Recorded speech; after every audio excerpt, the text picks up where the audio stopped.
It's been a minute, but I'm back for Crystals and Coffee. Nice to see everybody, and I have some very special guests with me on this episode of Crystals and Coffee, and they are joining us from Australia, actually, so it's tomorrow morning there. I love when I get to talk to people that are in the future, if you will, and Dadon, who are the founders of Twoobs and also the How to Live podcast. Perfect timing. Hey! Hello! We come to you from the future. I mean, seriously. Yeah. Things are pretty much the same here. Nothing's changed drastically in the next 16 hours. You guys said you're cold over there. What's happening? Oh my goodness, it is so cold. I've got a tea going on. We actually came to our office to do this because we thought that it's a little bit nicer than our house, than chatting to you from bed. But so we're not really here at the moment. We haven't been working in our office since March, so it's freezing in here. But if you ladies called me from bed, I would be okay with that too. We can totally do a sleepover style Crystals and Coffee. Well, we'll have to do that another time. Next time. Yeah. As long as we can wear pajamas. Absolutely. But we're all about the above the table dressing right now. I put some rings on today, honestly, for the first time in 4 months. But down here, I'm still in my trappies. You just can't see. I have no shoes on. Perfect. And maybe, I don't know, and maybe no pants. I don't know. We'll leave it to the imagination. Just letting it all hang out. Well, I'm so glad you ladies could join me. I had the pleasure of talking to both these ladies on their podcast, How to Live, recently. And I guess we're doing a little bit of a karmic energy exchange, and now you're coming on Crystals and Coffee with me. So I'm thrilled to have you. And although I know a little bit, I'd love for you to tell people, how you got started doing everything that you're doing. Sure, absolutely. Well, yeah, thanks so much for having us. We're really excited. It feels funny because usually we interview people, but now we're being interviewed. So the tables have turned. But so we are sisters, for those who don't know. And not twins, in case you were wondering, because that's usually the first question we get asked. Yes. Okay. So we're based in Australia. I'm Jess, and this is Stef. And essentially we started out in the fashion industry together now, 8 years ago, minus 1 week. Oh my God. On July 1st, it's going to be our 8th birthday.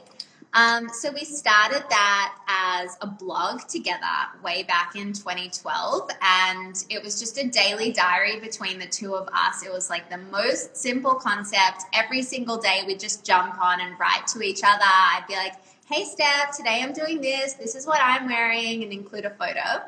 And it was this really fun way that we kind of ended up launching this career into the fashion industry. Yeah, and it just kind of really took off. I think it spoke to people because our style was just really crazy and out there. And people started to say wow, if you could wear that, maybe I could wear what I want to wear. And it just kind of gave people this confidence to be who they wanted to be as well and embrace who they really were, which was this really beautiful accidental beginning that we started to create this community of people that didn't necessarily feel like they fit in anywhere, but they kind of felt like they could come and hang out with us and really be themselves. So that was kind of the roots of our brand was all built off of that idea, which was a really beautiful beginning.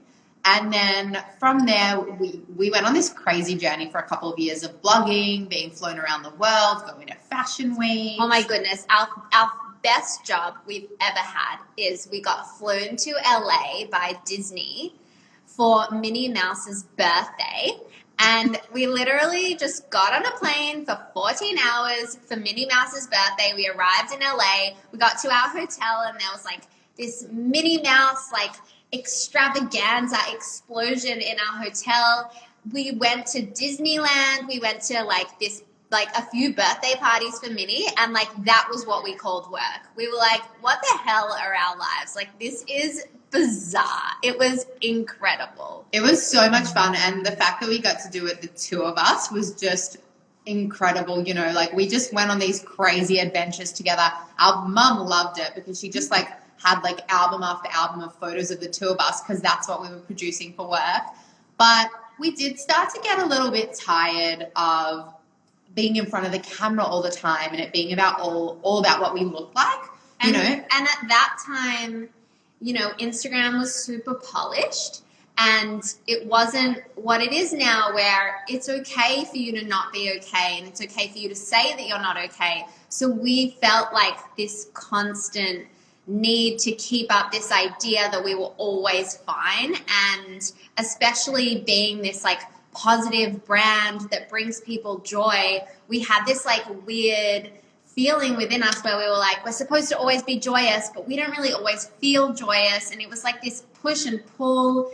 So we ended up taking a step back from Instagram, and that was when we actually launched our footwear label Tubes. Okay. And the idea of that really excited us because we were like, this is a place where we can be behind the scenes, and doesn't have to be about us. And if we're having a bad day, then it doesn't have to come into that space. And at that point, we were also just like feeling pulled to really be giving back more. And we started to think more about, you know, our job and our everyday and how we could be giving more to people through it. So that was really cool to kind of come up with a business concept that wasn't just like a business for profit, but thinking about like, you know, how we can do good through our business. So we created this shoe label Tubes. And our biggest thing was that they were going to be vegan shoes because we were like, we can't even imagine hurting animals to create fashion. So we started this vegan shoe label, and we also just like wove our values into it. You know, we brought in that inclusivity that How to Live had in it, where it was like, you know, this is for everyone. This doesn't exclude anybody. Anyone can wear these shoes and feel incredible. These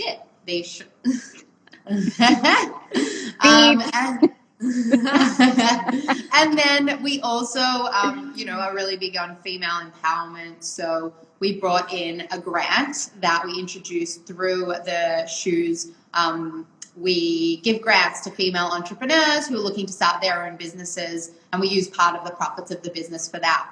So that was 4 years ago now. And now we brought back How to Live. You know, we touched on there that it was like, it wasn't feeling right, and it was feeling like a place where we had to wear these masks. And then at some point about 18 months ago, we were just like, let's take this back. You know, this is we've actually built something really cool here. This is an amazing community. And if we were actually real and showed them our authentic selves, messy and all, we could actually be creating so much goodness from that, rather than just being like, everything's fine. We could actually inspire more people in that way. So that's when the podcast came in, and we started to post more on Instagram, and now we just try to keep it so real. Like, that's our motto. Like, if we're feeling shit, you're going to know about it. You know, like our podcast, we laugh, we cry a lot on there, actually. Yeah, that's at like the moment. yeah, that's like the only place I cry. It's like my weekly cry. Our mum's texting us like, "Are you okay? Why are you crying all the time?" That's awesome. And now we're here. And now you're here. Well, you know, I have to tell you, I was just stalking your brand, and I did notice all the amazing things that were going on besides the shoes, right? Everything but the shoes. And I think what I really wanted to talk about first was just noticing that, like, so for me, I got into the fashion industry 20 years ago, and it's just very noticeable that younger generations of people that are coming into fashion are, you know, governing their creativity and their general levels of wellness in a way different way than when I entered the industry and was kind of really working in there through my 20s and 30s. And I was just wondering if you ladies could speak to that, because I think it's really inspiring. You mean the idea of like bringing in values to your business and things like that? You know, I mean everything from that to, you know, how you're actually taking care of yourselves as humans, as business owners, because I know when I entered, it was just like, you know, it was a rat race. You ran yourself into the ground. There were no breaks. You were on set for 18 hours a day. And your wellness definitely took a back seat just because, and it was Yes. like, it was just a fever that ran through everybody's veins when you were working. 100%. And yeah, that's something that we actually love to talk about. And we just recorded a podcast episode about that last week. So I feel like there's something. Oh, yeah, it's going live next week. There's something in line there. Yeah, I mean, to be completely honest, we had what sounds like a similar experience to you when we first started out. It was just all go, go, go. We wanted to be the hardest workers. We wanted to be the biggest hustlers. You know, it was all about the grind. It was all about putting in all the hours. And it really took a toll. And I think that it all did kind of come to a head when that culminated with that Instagram and social media and our business was actually having like negative effects on our mental health as well. And this idea of having to perform for other people. And that we kind of had to hit rock bottom, I guess. And we both had our different versions of what rock bottom is. And when we speak to people, that definitely seems like a common theme. I think that a similar thing might have happened to you as well, where it just gets to a point where even though your mind still wants to be like, go, go, go, go, go, your body is just like, nah, I can't do this anymore. This is too much. And I think it was this really old school way of doing things that we were giving into, the idea that hard work looked a certain way and a successful business looked a certain way. And we weren't really like tuning into what we believed success was and what we actually wanted to create for our lives, knowing that there is no end goal. There is only today. How can we actually make our today better? So for us, well, maybe I'll talk about my journey and you can talk about your journey. Yeah, go for it. Yeah, so for me, I discovered yoga, like a deep, deep love of yoga, maybe like 7 years ago now, something around that. And like I had prior to that, especially being in front of the camera all the time, I had a really negative relationship with my body. And I was just always looking at my body for what it looked like rather than what it could do for me. And I think that was really the turning point for me in yoga, to start to find this practice where it wasn't about what my body looked like, but more about how healthy it was, how it moved, how connected I felt to it, and what it could do. So that was where the transition started to take place for me. And I think once I started to lean into that, I realized how tired my body was, and I realized how well I didn't feel. And so now, the second you kind of start to realize that, it's like, whoa, what am I doing? You know, if my body isn't well, I am not able to do any of the things that I love to do. So now I've actually become a yoga teacher, and then, you know, brought in other spiritual practices. I meditate, and I kind of think of it more like my life as me as the teacup, and there's a saucer sitting underneath me, and unless I am completely full of steaming hot delicious tea, I just have nothing to give. So, you know, that means that I have to prioritize yoga, I have to prioritize meditation, journaling. I like to say that I'm so what's the word, I'm so high maintenance now. But like high maintenance in that wellness way, where like I need to do all of these things before I can do anything for anyone else. So it's not like getting my nails done and getting my eyelashes done, but it's meditating and journaling is my high maintenance. Instead of high maintenance, you're maintaining your high, lady. I love that. You schooled me. That's so good. Yeah. So weirdly, Jess and I are always kind of like end up on this twin journey somehow. And we kind of have ended up in this same place on completely different paths. For me, I was just feeling increasingly terrible over the last number of years. But I was just always somebody that had this armor up and I was totally fine and I got this, like don't ask me if I'm okay. Of course I'm okay. So I wasn't aware of this. That's just how I was. And it came to a point last year in the middle of the year where I was just so terribly unhappy. And I'd been in the same relationship for 7 years with an incredible guy. And I just hated him. And I hated my life. And I actually checked with him because I haven't spoken about this really publicly, but we've discussed it. And he's like, yeah, I don't care. You can talk about us breaking up and stuff. So, I couldn't anymore. Like I just had enough. And I went onto Google and I started Googling like retreats, couples retreats, wellness retreats, fix your life retreats. I didn't even know what I was looking for.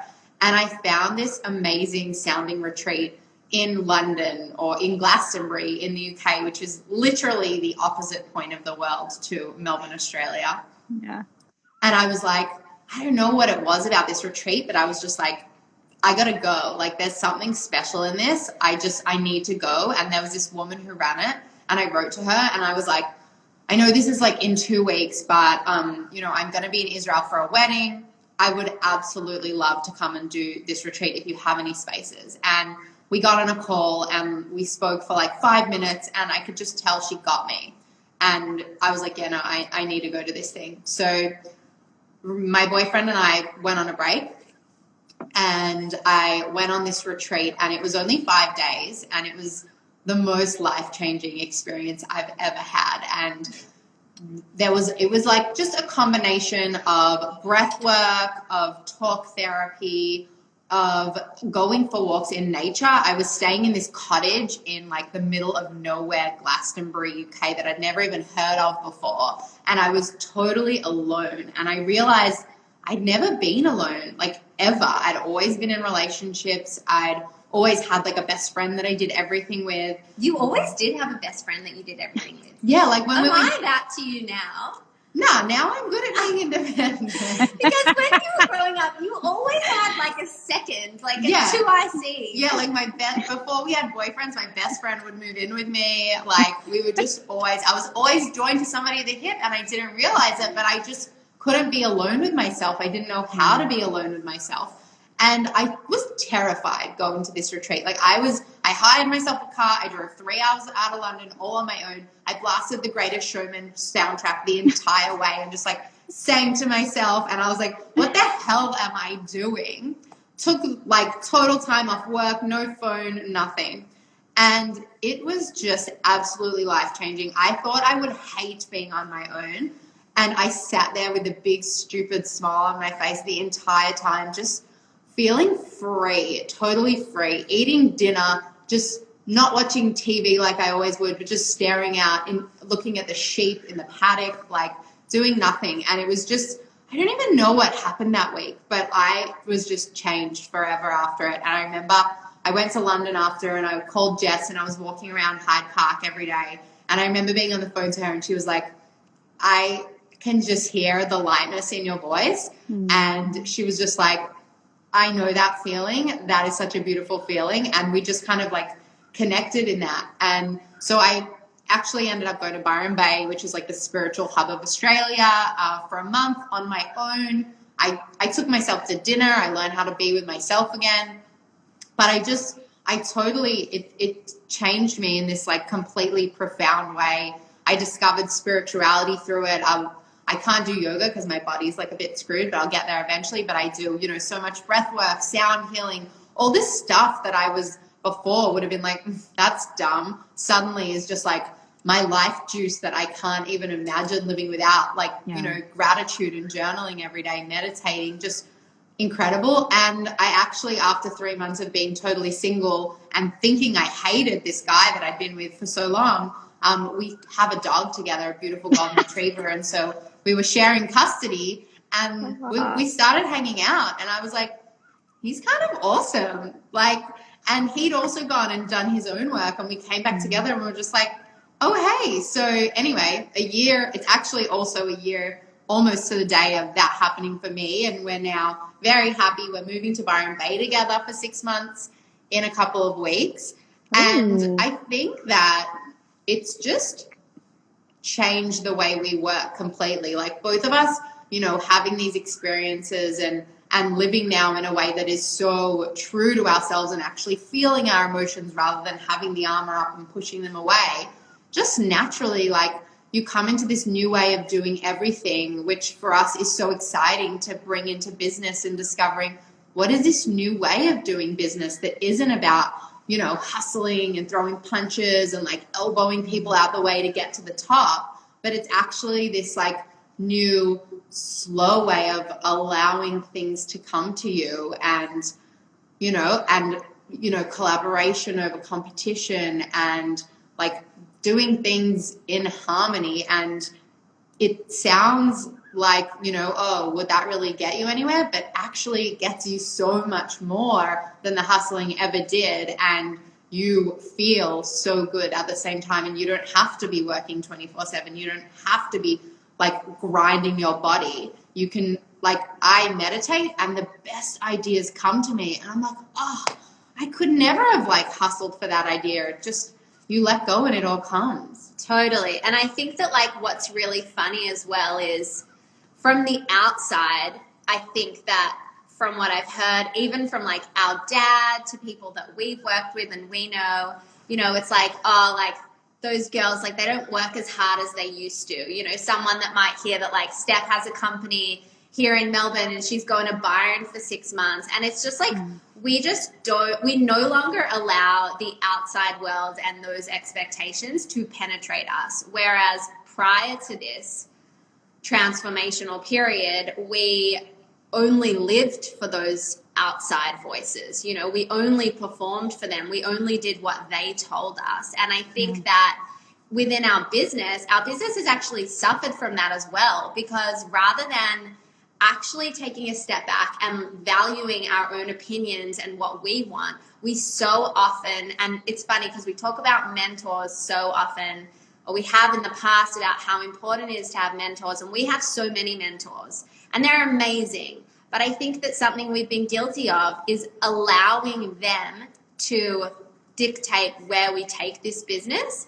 And it's more about listening to the voices and then sitting back and sitting with it and finding what resonates with us, rather than just being pulled in all these directions. So now we're actually going through a new transformational period, bringing this into our business and saying, well, what do we actually want it to look like? Well, if we killed it tomorrow, like if we were just like, okay, now next, what could it be? What do we want it to be? So now we're like, stepping back from creating really seasonal collections and focusing on more sustainable practices within the footwear industry, and how we can be creating product that is long lasted rather than seasonal and things like that. So it's a really also an exciting time for us in our business, because it's a completely new way of doing things where we've never done it this way before. Yeah, I love that. And you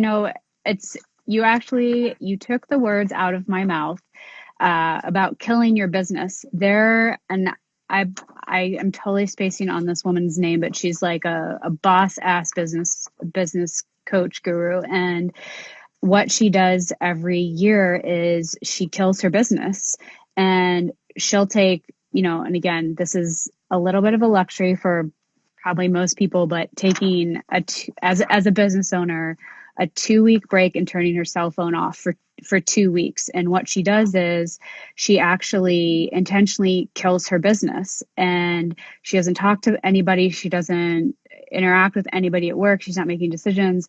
And the idea is for her to sit there and actually, meditate about, well, what am I missing about what I do at work? What am I dreading about going back to? Who do I want to see that are my employees? Who am I like sandpaper with? Right? Like all this stuff, so that when she goes back to work, she's got ideas of where she wants to roll with that business and what has to fucking go. And I loved that so much. I did it for the first time last summer. I went away for a week and, no cell phone, the whole thing. And it was so amazing to have the space to do that. And I came back with new visions and better focus and, oh my gosh, wait, I could just do this in a more efficient way. And this person should be doing this and I should take this role back and, all this stuff. And it was great. Kill it, ladies. Yeah, it's a really scary concept, and even before I said those words, actually kill our business, I noted that a couple of people who love our business are on here, and I was like, I don't know if I'm allowed to say that because I don't want them to get the wrong idea, but it's like a really interesting concept to explore, I think. And we love to talk about how like you're always like, especially being a product business,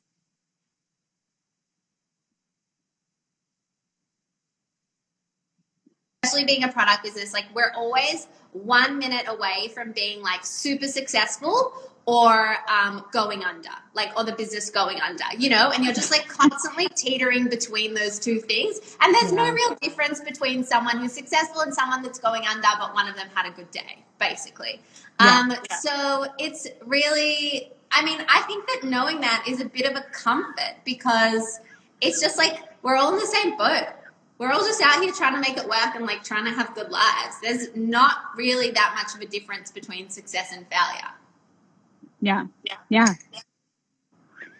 So after you guys went on this journey with yourselves and you learned all these things, what do you think, could you say now, especially as, business owners with full cups, that what could you advise on, say, like daily, weekly, monthly, yearly rituals that you do to keep yourself together? Ooh, fun. Love this topic. Could talk about this forever. Okay. Well, so Jess and I actually both went together and did this Vedic meditation course, which is the same thing as transcendental meditation. And the idea of having to meditate 20 minutes in the morning and 20 minutes in the afternoon every single day at first just seemed like, are we really going to do this? Yeah. We did the course back in February, and it was a struggle for a couple of months, and we both deemed it evil at one point. We were like, nah, there's just something dark about this meditation, not realizing it was just bringing up the dark stuff that was like deep inside of us. And now I cannot imagine not having that in my life. Like, I just feel like it is just like this base that is just like allowing me, like the practice is basically surrender, let go. You have this mantra that kind of comes in and out of your mind and in and out of your awareness, but it's just, I think it's just like this baseline of like calm for me that I have every single day. And I think that, we've always been really big fans of talk therapy. And I think that talk therapy is really fantastic. And I have a therapist that I see and we just talk, and that's great. But what some of these other rituals that we can chat about and like meditation, like what that's given us is like such a deeper level of healing that I didn't actually know was possible until I started doing this stuff. So, I've kind of been with a therapist on and off since I was like 18 and our parents divorced. But different therapists. Yeah, with different therapists. But it was always kind of like dealing with whatever was at the time. And I was just like, it'd be like, well, how are you feeling today? And then we'd talk about this week or talk about what was going on. And I didn't really know how to access those other layers, going into things like childhood trauma and just like even non-trauma, just like childhood things that like form who you are that you kind of need to work through. So meditation's been an amazing one. We also love, did you want to say something? Yeah, just on that idea of therapy, that's really interesting because I actually realized the other day I was listening, so a year and a couple months ago, I was listening to Dax Shepard's podcast and Armchair Expert. And the guy who plays Nick on New Girl, is that the show? Who's that girl? It's Jess. Yes. Yeah, so the guy who plays Nick on New Girl, I can't remember his name right now. He was on there and he was talking about how he doesn't see a psychologist, he sees a psychotherapist, because you like close your eyes and you lie down and they kind of like go into your subconscious a little bit. And I remember thinking, oh my God, like I hate psychologists. Like it just doesn't work for me, because I was so closed and so shut down that I would go see therapists and like, you know, they'd be like, how are you? I'd be like, yeah, I'm fine. And they'd be like, you know, what do you want to talk about today? And I'd be like, oh, I don't know. Like I never really knew how to open up. I was always very like closed down. I didn't want to cry in front of anyone. And when I heard about this idea of psychotherapy, I was like, oh, okay, like this could be cool. Like I could like lie down, like they could kind of delve into my childhood a little bit more. That feels easier to talk about. So the person in the UK who I went over to see was a psychotherapist, and that was part of this. But I realized that so many people struggle to talk to a psychologist. So many people struggle with talk therapy, just like straight talk therapy. And all of these things, like whether it's psychotherapy or, you know, working with a healer who's a therapist, who's a trained therapist as well, adding this like body work element into talk therapy is kind of just like a way to soften us a little bit and a way to ease us into the talking, which can be part of it, but part of something bigger. And I feel like that is so life-changing. And I'm watching Normal People. Do you guys have that show out at the moment? It's just like everywhere here. I think it's on Hulu over there. Okay, it's on Stan in Australia. And I'm watching this guy who's like in therapy and he's like struggling and he can't like meet the therapist's eyes and he's like crying but feeling embarrassed about it. I'm like, dude, you need body work, you know? Like there's like this missing piece of the puzzle. So yeah, I actually now weekly or every second week, I see a therapist who works with talk therapy, but also works with somatic experiencing. So kind of like closing your eyes and feeling what's going on within your body, because often it's easier to name a sensation than it is to name an emotion. And it kind of like is a nice way to bring stuff up. On the daily, for me, I also journaling and writing down just 3 things I'm grateful for, which can be as simple as like, I'm grateful that the sun is shining. I'm grateful that I get to work with my sister, you know. But because, remember, we spoke to someone last year, and gratitude is a practice that I was trying to get into for such a long time. And I'd sit down and I'd write 5 things that I was grateful for. But just like that, what Stef said, I just say like, I am grateful for my hot tea.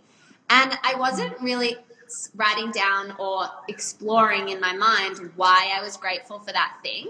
So I wasn't really ever feeling feelings of gratitude. And so I was always like, I don't get this practice. Like, it's not helping me. I don't understand it. And then it wasn't until we spoke last year to Lane Beachley, who is an Australian. This is so weird. I happen to have her book right here. Like, it just happened to be sitting next to me.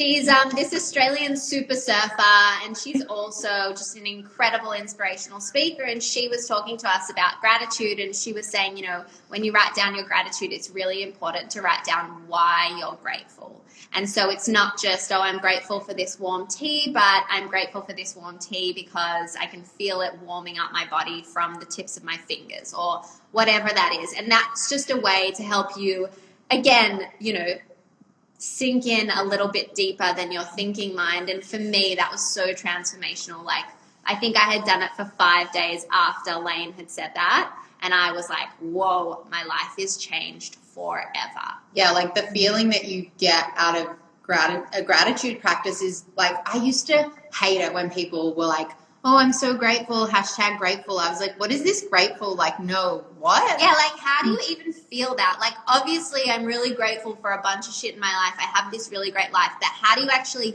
feel grateful? I didn't understand that. I didn't get it. And then what this practice gives you is it eventually starts to flow from the page into your life. Like, I can't even tell you how much more positive I just started to see everything in life with a way more positive attitude. It was incredible. And for me, we haven't discussed this, but I started writing down the why. But I was just like, then it became like a bit too much for me. But I actually realized that I feel the why when I write it. And I think that's the thing, is that you want to be feeling it in your body, whether you write down why or you just really feel that gratitude. it's all about getting into your body, no matter how you do it. So true.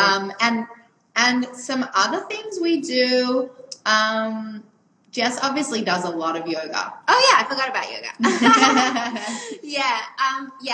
I love yoga. I'm such a massive fan, and it's funny because it's something that Steph and I talk about, because she hasn't really experienced yoga in this more intimate spiritual way that I experience it. And I think that for some people, before they get into it, when they just like dabble in it in the way that you would dabble in Pilates or dabble in a HIIT class, it feels physical. And I think that it's hard for people to kind of break that barrier from a physical practice to a mental one.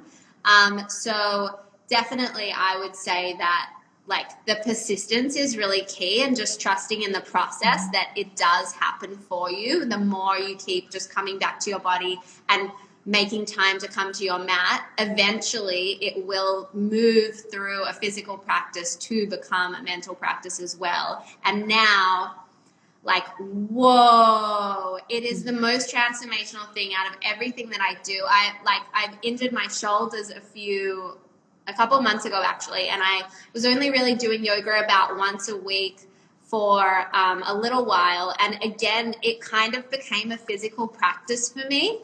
I think that the consistency is really key, and so for the last like month or so I've been like, wait, why do I love yoga again? Like I've been teaching it a lot, but in terms of my own practice it just became super physical.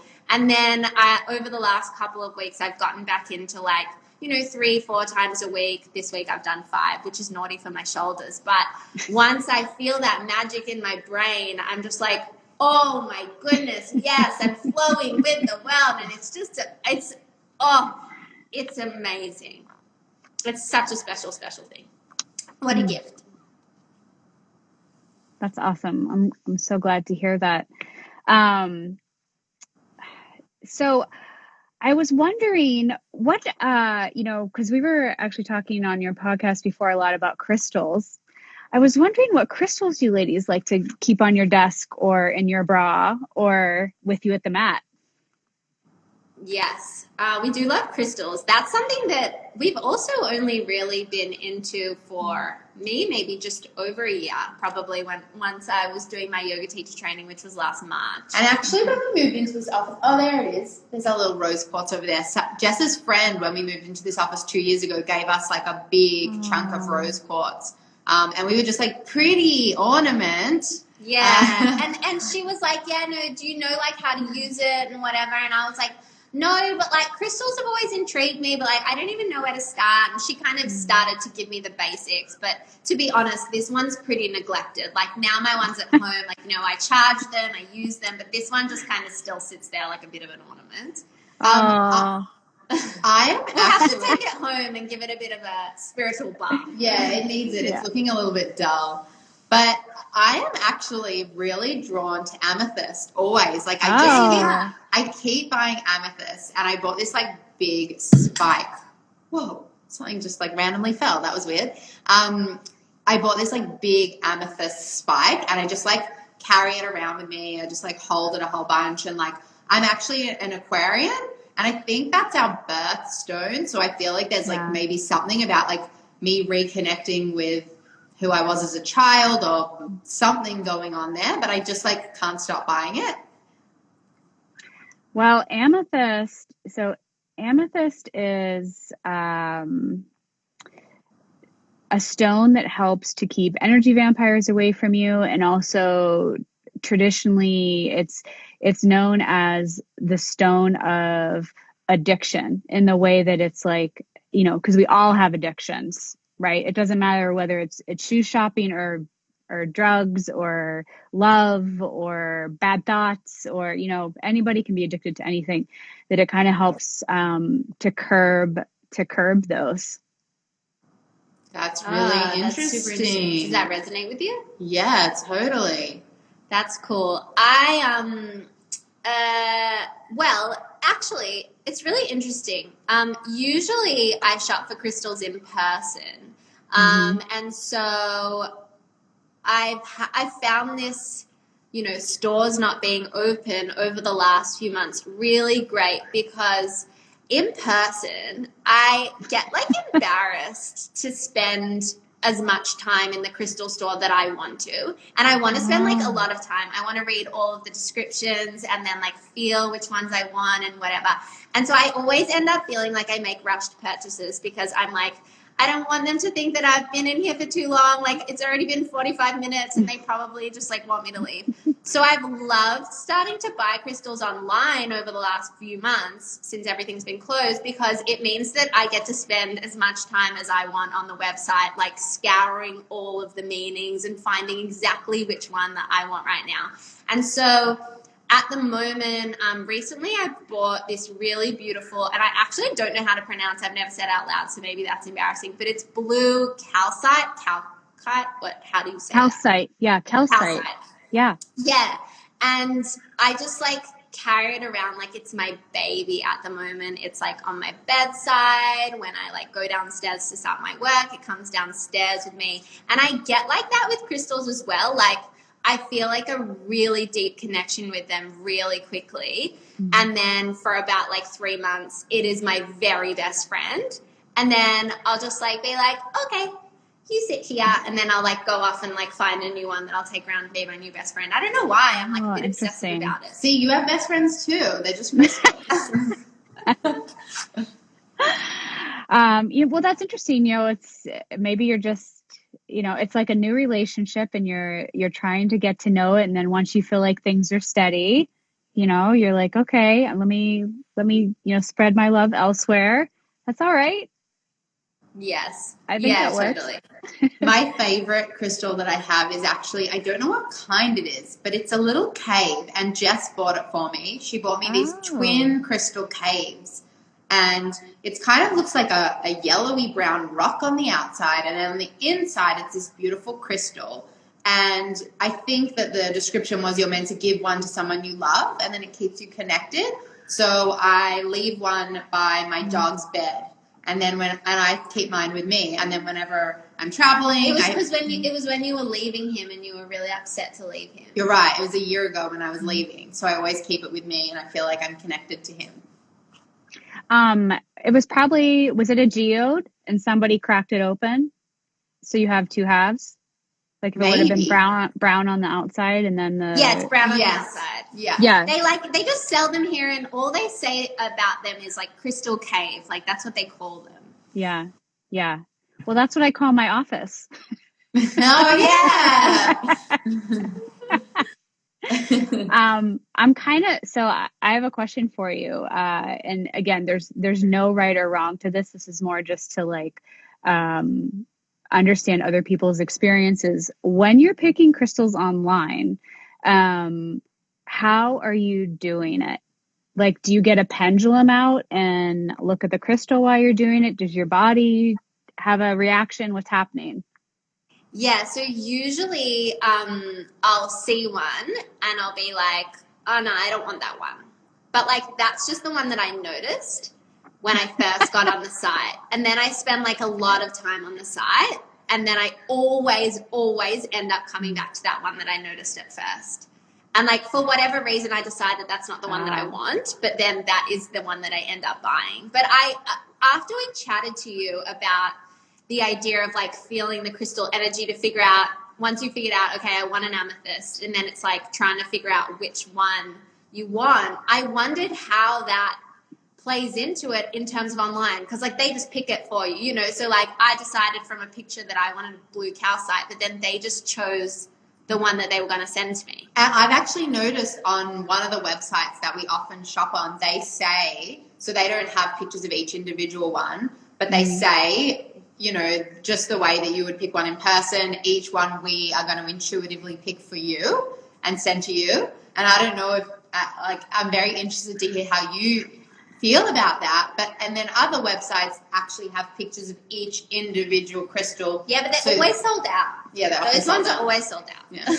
Yeah. I definitely have opinions on that. And again, I don't think there's a right or a wrong way to do that, because ultimately you're going to get the crystal that you needed.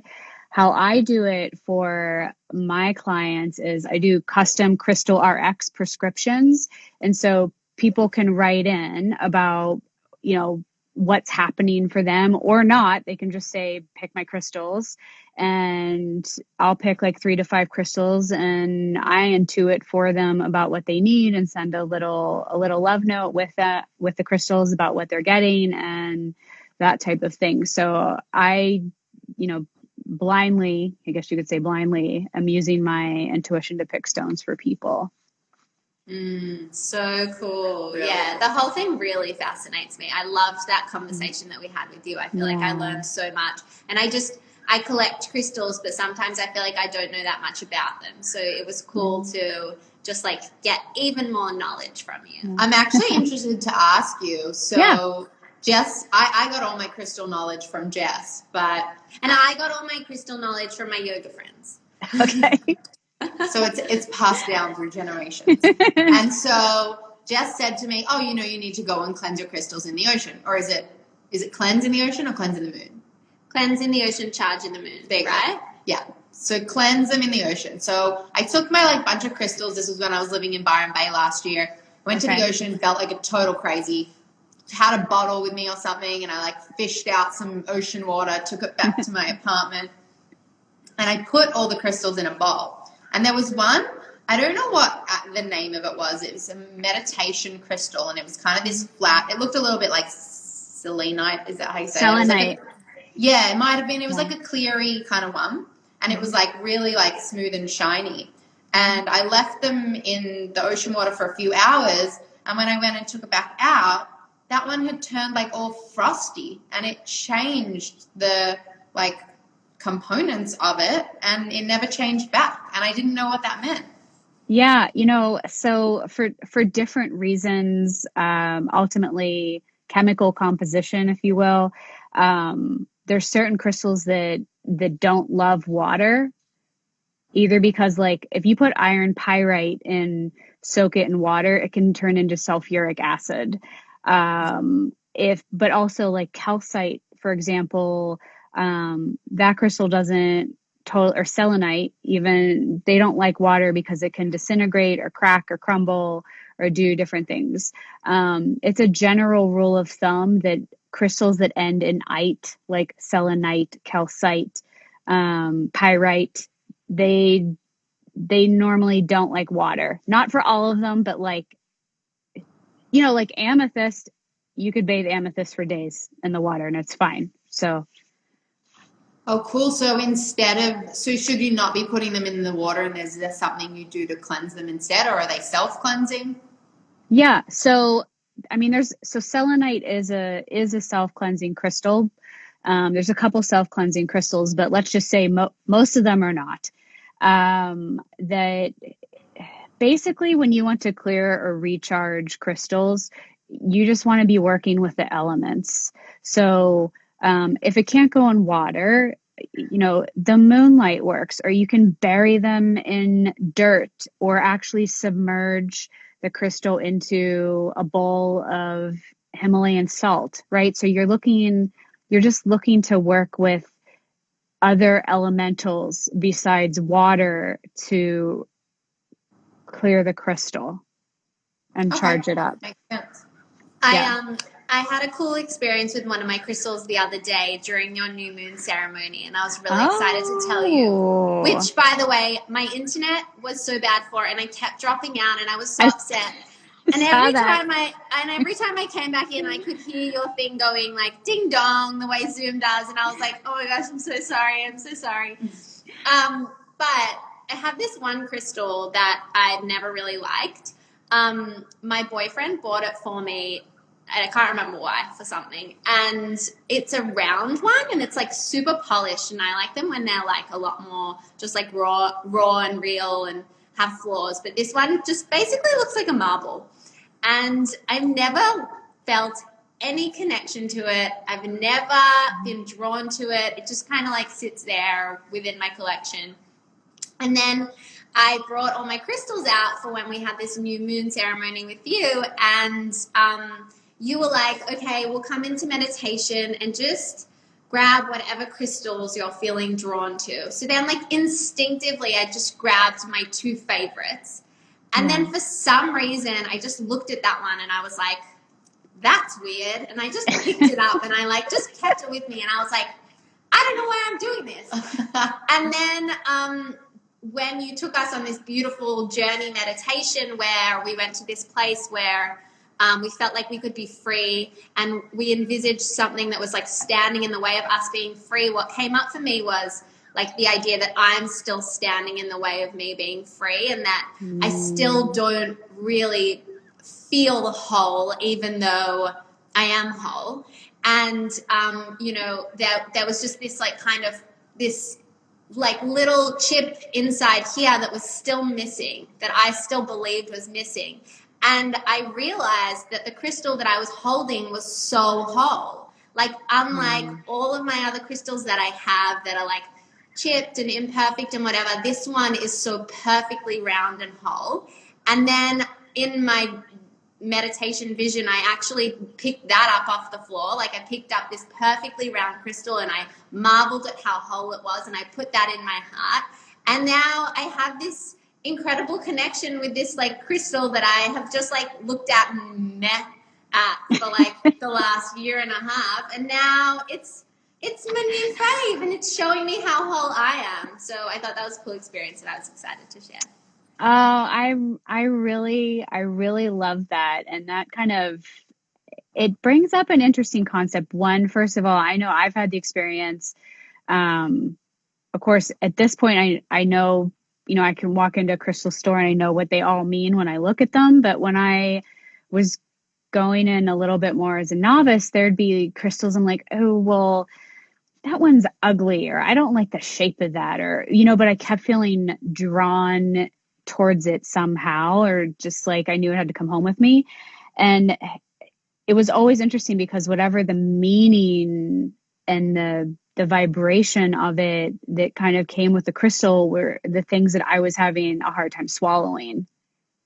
You know what I mean? Or I'd pick one up and it meant blah, blah, blah. And I was like, ugh, this again. Right. And, you know, it's actually interesting. So within the crystal clave, there is a crystal closet. And it's kind of like the fashion closet, but filled with crystals instead. We have a fashion closet. Yeah. I knew you were going to relate.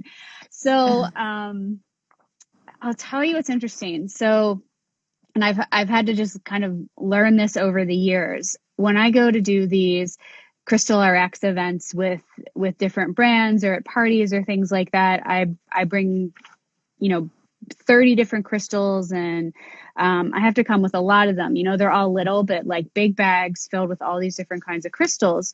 And, you know, there's been some bags of crystals that have been sitting in the closet literally for like 2 or 3 years. And it happened recently that I had all this snowflake obsidian. And I even said to my assistant, I was like, I just don't get why I have all this. I take it to events. People don't gravitate towards it. Like, we had this huge talk about snowflake obsidian in December 2019. And then everything that's been happening so far in 2020, and snowflake obsidian is to help people deal with grief and old emotions that they're like stuck in, and, you know, kind of hitting on some of those hot button topics that are coming up in people right now. And now, you know, people are really gravitating towards that. They're like, that one. And, you know, it's crystals come to you, or kind of come out of the woodwork when the time is right, is what I'm trying to say. So for you with the smooth whole crystal, you know, it started speaking to you when the time was right.